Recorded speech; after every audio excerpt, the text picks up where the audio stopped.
Polemik Halilintar Anovial Asmit dengan sang mantan istri kedua, Happy Haryadi, bergulir kian panas. Setelah setahun berlalu, pasca Anovial dilaporkan oleh Happy ke Polres Jakarta Selatan dengan dugaan penelantaran anak.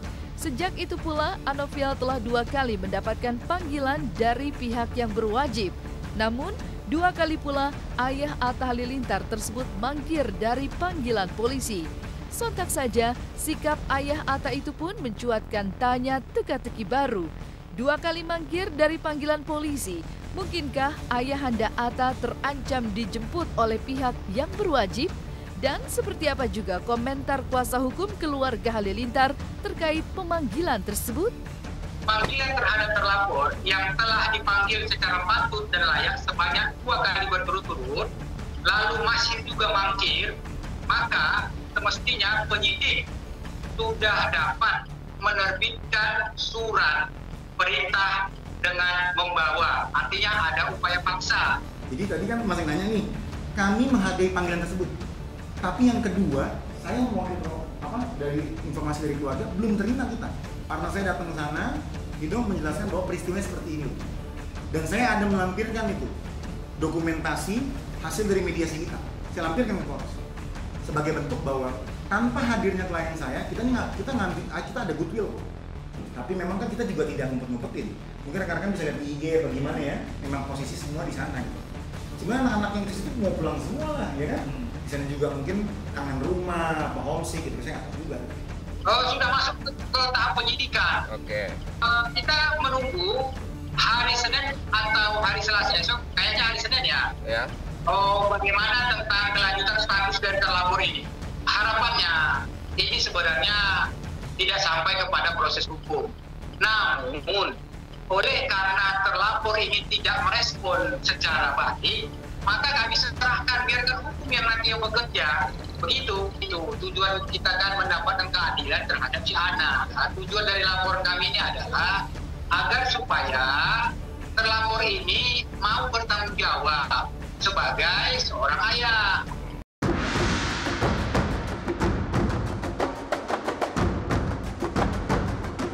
Gonjang-ganjing masalah hukum antara Happy Haryadi dengan mantan suaminya Halilintar Anovial Asmit kian pelik ketika kedua belah pihak saling menuding tentang dugaan penelantaran anak yang selama ini diperkarakan oleh Happy Haryadi. Jika pihak ayah Atta Halilintar mengaku telah mengupayakan mediasi perdamaian di luar hukum sebagai bentuk pertanggungjawaban, lain cerita dengan pengakuan pihak Happy.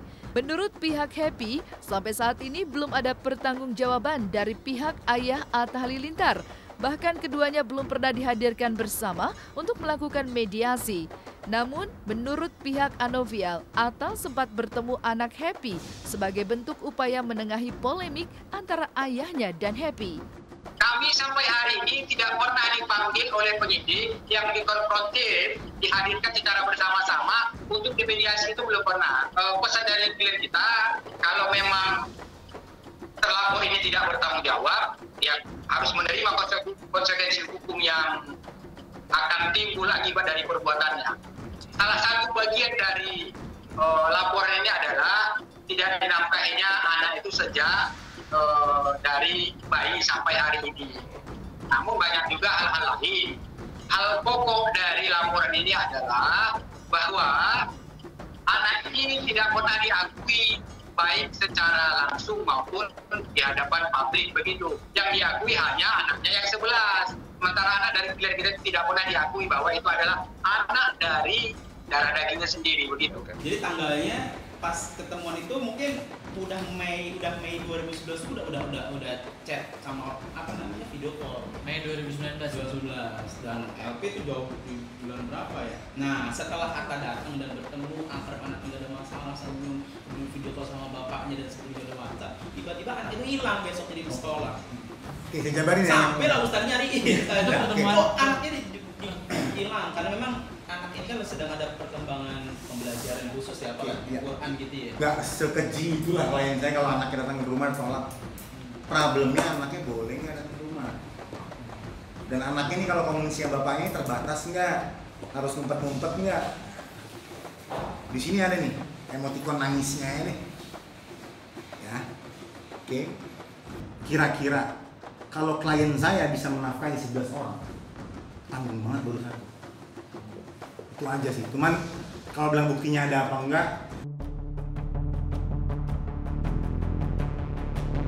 Peliknya persoalan hukum yang terjadi antara Anovial dan Happy tak pelak menyisakan tanda tanya besar bagi nasib rencana pernikahan Atta Halilintar.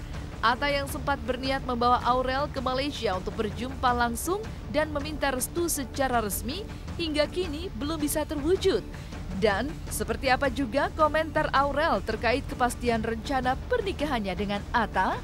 Rencananya saya mau ke Malaysia nih, mau ajak dia. Dibukanya Malaysia, aku yang ngajak Aurel ke sono. Ini Atta, ini Sohwan, dan inilah pelapor. Oke, tolong dulu teman-teman. Ini dia. Ini di pesantrennya. Setelah kita mengetahui keberadaan di mana, anak ini dipaksa tanpa izin oleh pemilik pondok pindah ke pondok lain. Sebelumnya waktu kita bahas penelantaran yang kita di Aston, dibahas diskriminasi. Kenapa? Ada something di penelantarannya. Ada main objektif yang berbeda, nggak mau diekspos. Tapi begitu diskusi bahasnya penelantaran. Kamu mau yang mana ini? Mau yang lantar, mau yang diskriminasi gitu. Kalau nafkah apa enggak ya pasti kalau kita nggak, ya bro, namanya bapak bro, nggak usah ya jawab, biar publik yang menilai aja ya Mas. Bener dong. Tapi kan dibuat terbatas, dibuat seorang-seorang menjual ini kenapa? Ya saya rasa juga saya bukan apa ya, bukan pakar anak juga ya Mas ya, bukan belum sekolah juga saya, tapi sebenarnya kalau kita ribut sama mantan, tapi kan nggak ada bekas anak bro. Kan saya tekankan lagi, kami nunggu, mau nggak kasih kita anak? Selesainya COVID, katanya kan akhir tahun ini selesai, alhamdulillah, mudah-mudahan katanya udah mau datang tuh vaksin segala macam. Semoga pokoknya lancar deh, segalanya juga udah pasti diatur ya sama di atas. Kalau misalnya ada kendala atau apa kan, semoga endingnya bagus gitu kan. Alhamdulillah sih enggak sih, aku nggak pernah ada merasa ragu karena memang menikah kan ibadah. Jadi menurut aku itu nggak ada dalam hidup aku untuk keraguan untuk perihal apalagi pernikahan. Kan apalagi kita mendapatkan pahala. Jadi menurut aku untuk keraguan sih alhamdulillah enggak. Pokoknya aku nggak mau terlalu bilang kapan, tanggal berapa, bulan apa. Pokoknya lebih cepat kan lebih baik. Intinya minta doanya aja. Semoga nggak ada halangan. Insya Allah.